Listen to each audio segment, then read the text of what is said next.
Welcome back to the Confident Dollar podcast. Thank you for joining in today. I am excited to talk to you guys a little bit more detailed about paying off debt. Now, we've talked about paying off debt. I have a podcast episode where I talked about this before, but I did kind of talk about more generic, two different rules of thumb or schools of thought when it comes to paying off debt. And today we're going to really dive in deep to a specific debt payoff strategy that I use with clients if I was coaching you through it, if we were doing one-on-one coaching and working through your debt payoff. This is how I would help you strategize around paying off your debt. So I really wanted to give a little bit more tangible and a little bit more detailed information of just how I would recommend you tackling and being able to move past having a lot of debt and just being in a cycle of debt. First, I want to kind of talk about and just back up for a second and just really recognize and realize the weight that debt puts on people and just the weight that you carry around on your shoulders when you are in a lot of debt. I have had so many client meetings where people come in very overwhelmed, very stressed, lots of anxiety because they have so much debt and they just don't understand a way out. And they just can't see the light at the end of the tunnel when it comes to being able to move past making good money, but it's all going to debt payments. And so it just feels frustrating and you just feel like you're just on this hamster wheel, running in circles, not getting anywhere because you can't break out of the cycle. So I think it's important to recognize that, I fully understand the weight that can carry for you if this is where you're coming from with debt payoff. And this is where you are right now, not really knowing what to do, not really knowing how to get out of it, and not really knowing how you even got into it in the first place. And the reality is that system is set up for you to be in this space, actually. And so I don't blame you, and I hope you don't blame yourself because you didn't know what you didn't know during those times. And the reality is that our system is set up to actually have you in debt and keep you in debt because there is no education around debt before you take anything on. And that to me is a frustrating thing, and where I get frustrated when it comes to our education system is that kids are not learning about debt, whether it's school loans or auto loans or credit cards, which they should be learning about in high school because everybody gets a million credit card applications when they start getting older and they're in college because credit card companies are looking to take advantage of someone who doesn't understand how credit cards work. And I've heard so many numerous stories of people who do not understand how credit cards work. I actually talked to one, and I hope she doesn't mind me sharing the story, but obviously won't name any names, where she got a credit card in college and saw the credit limit and thought that was like how much she could spend like for free. And so she bought pizza for like the whole floor of her dorm because she thought she had this credit limit of what she was like, almost like a gift card, because she had no idea that no one taught her how the credit card worked. And then she got her bill realizing, oh, she actually had to pay that. The credit card company wasn't paying that. And that was her first hard taste and lesson in how credit cards worked. So we're not taught, we're not set up to succeed in this way. And so unfortunately, so many young adults are getting out of college with a car loan, credit card loans, and student loans, at least, because no one told them to maybe go a different route when it came to school, look at ways to save money, and no one taught them how credit cards worked, and they, of course, needed a car to get around, so they take out an auto loan. So not to, obviously you are where you are, and if you probably knew better and knew differently, you might make different decisions moving forward, or there's the people that aren't even there yet. They're in the cycle of debt. They are where they are, but they actually probably wouldn't even make different decisions moving forward because there's just a behavioral change that needs to happen when it comes to managing their money. And if that's you, I actually would recommend you going back one episode to the money mindset episode and just listen to that and kind of try to understand yourself and how you view money before making big changes, because I think it might be insightful for you to understand yourself. Okay, but now let's get into debt and how we're going to strategize. So you are where you are, you have a bunch of debt. How are you going to get out of it? And how are you going to pay this debt off? So the steps that I also walk people through, I've done Dave Ramsey's baby step. I know a lot of my clients have come in and that they've done Dave Ramsey's baby steps, and those are life-changing, and I know they've been helpful for a lot of people.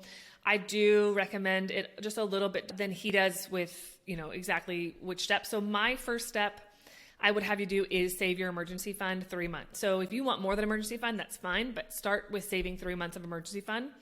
before you start your debt pay. The reason for this is a few things. One, I don't want you to have to get back into or add more debt because of an emergency that comes up.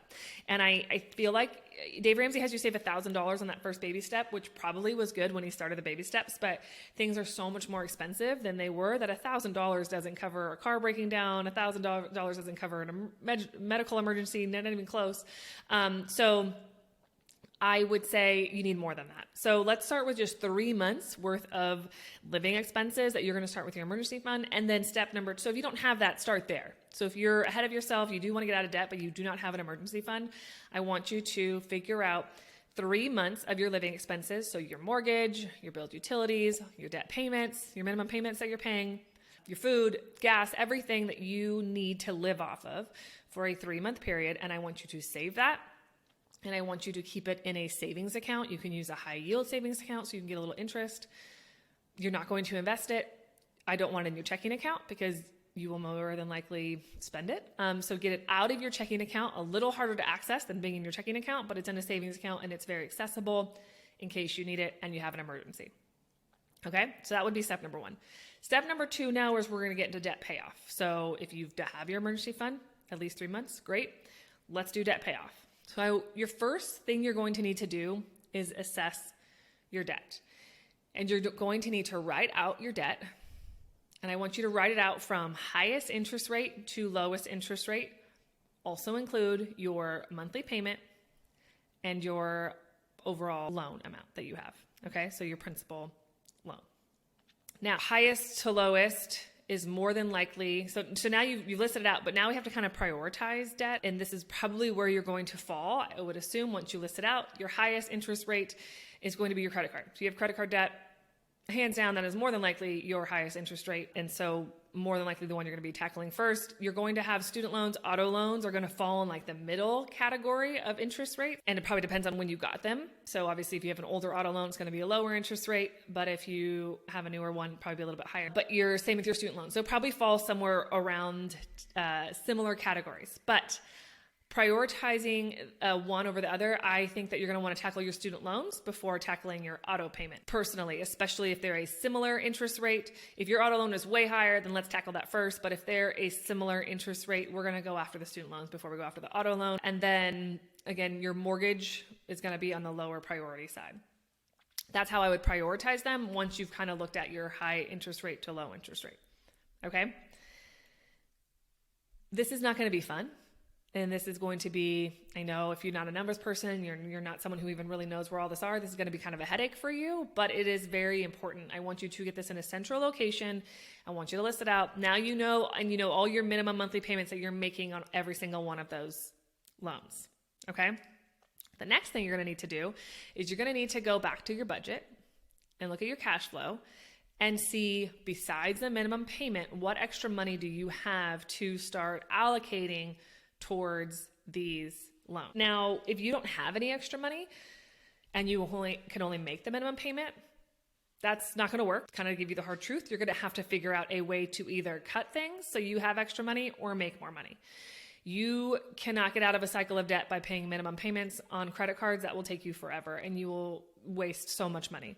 So if you look at your cash flow and you're just like, I don't have any extra money to put towards debt, then you're going to need to either get really serious about cutting things. And that means kind of having to be a little bit more like intense about where you spend your money and maybe cutting some of your fun money and cutting some of the going out or eating out or those type of things to make some extra wiggle room, or find a way to make more money, side hustle, something that you can now apply extra towards your loans. Okay, so now once you've kind of faced that hard truth and you've figured out, I have this much extra that I can put towards my loans. Okay, let's say it's $100 a month. You're able to meet all your minimum payments, and then you have an extra $100 a month that you're going to put towards your loan. You're going to put that against the highest interest rate loan, top priority that you've listed on your sheet. Okay, you are also going to need to make sure that the entire amount, that a full $100, is going towards the principal of that loan and not the interest. Extra payments should always go towards only the principal. So if you don't have a way on your online portal depending on how, in your credit card portal, depending on what the loan is on your student loan portal, depending on where you're paying that through. If you don't have a way to make an extra payment that is principal only, then I would call the company and I would ask them, how do I make a principal only extra payment? And they will give you those instructions. And sometimes they don't make it easy to do. They make it super obscure and random. And obviously that's, their way, because they don't want you to pay off your principal early. And so you might have to do a little bit of digging to figure that out. But I want you to then if you have $100 every month, figure out how you put that towards principal only and put that towards the principal. Now, just to backtrack for a second, if you're not really sure what principal means, the principal on your loan would be the amount that you initially borrowed. So if you borrowed $15,000 for your car, that is the principal of the loan. Now you have an interest rate that you're getting charged on that, and then you have the interest that you're paying. So every monthly payment is going to be broken up of certain amount goes towards your principal and the certain amount is interest only when you do loans, okay? So you want any extra payment to go towards the overall principal or the cost or the amount that you borrowed, so you're paying that down quicker, and that will have you pay less interest. Hopefully that makes sense. So I want you to make sure that extra payment is going towards principal, okay? So now you are doing all minimum payments. You are putting anything extra that you have. Anytime you get extra money, maybe every month looks different, I know. So maybe some months you have more extra than you did the previous, and you're going to put that towards that principal only, and you're going to work on paying down that highest interest rate, which is, again, more than likely your credit card. Once you have that paid down and paid off, you are going to then put all of that minimum payment you were using there, plus the extra you were paying, and you're now going to apply all of that towards your second priority loan. Okay? So if the minimum payment was $100 on that first loan, plus you're putting $200 a month towards it, you now have $300 a month, plus the minimum payment you were already using on that second priority loan that you're going to put towards that loan. But again, you're going to call that loan company, whoever that's through, and you're going to say, I want to put this $300 extra towards principal only. I don't want it to go towards interest. This is a principal only extra payment because your minimum's covering your interest. Okay? And you're going to do that process until you've worked through all of your loans. Now, again, I said we were kind of going through loan priority. I want you to pay off high interest to low interest. And you're kind of wondering, okay, but do I pay off every single loan I have? Because you probably have, if you have a mortgage, again, you have an auto loan, are those things that you also have to prioritize paying off before you're investing? And I would say no. Anything, I would say you definitely need to get your credit cards off the table, that you cannot have credit card loan. And you should never go back into credit card debt again, because that is you pay so much, astronomical interest rates, 29%, 27%. I mean, just way too high of interest that you're paying on credit cards. So you definitely need to get those out of the way. And I would say, again, working towards student loan. But if you have an interest rate, anything under about 7% or 6% range, anything under that, I think that you're paying off your debt while you're investing. You don't need to prioritize paying off every single piece of debt before you do any type of investing, because that could take you a really long time. And if you can make more money in the market than you are paying an interest, like if your interest rate is lower, 4%, you can make more money in the market. Average return for the S&P 500 is about 8%, 8 to 10%, depending on kind of how the length of span you look on and who you talk to. And so if you can average in that range, you're going to be good. So you're making more money than the interest you're paying on those other loans, if that makes sense. Okay. So once you get to anything below about 6%, I want you to probably start splitting. You're still doing debt payoff and then you're still prioritizing that, but you're going to slow down a little bit more than you were for those high interests. And you're going to start splitting between investing or, maybe you're padding your emergency fund actually a little bit more you want to be on 6 months. And then once you finish that, then you're going to start investing for your long-term savings. And so you get into a Roth IRA or your 401k or a traditional IRA, and you're going to start investing for the long term while you're also handling the rest of those lower interest rate debts. Okay. The loan I would say that I do not prioritize in paying off early at all is your mortgage. This is because most mortgage rates do not make any sense to pay off early because your interest rate is so low that you would make so much more money in the market if you put all of that money towards your long-term investing than paying it off. So if you want to pay off your mortgage, that's fine, but I want you to understand that the numbers on that do not make sense. If you have a low interest rate, especially if you bought when interest rates were super low, so your interest rate's like, 3% or in the twos, that does not make sense at all, money-wise, numbers-wise. That does not add up. So understand that paying off your mortgage in that capacity is much more of a behavioral finance thing of just wanting to be debt-free, fully debt-free, or be able to apply, that money elsewhere, not have to have that every month. It doesn't really make sense as far as opportunity costs when it comes to your money. Okay, so as long as you understand that, that's fine. If you still want to do it, that's fine. Numbers-wise, it doesn't make sense. It makes sense to put that money in the market instead. But if that is a priority of yours, then that's fine. I would just say that's the lowest debt priority on that list. Okay.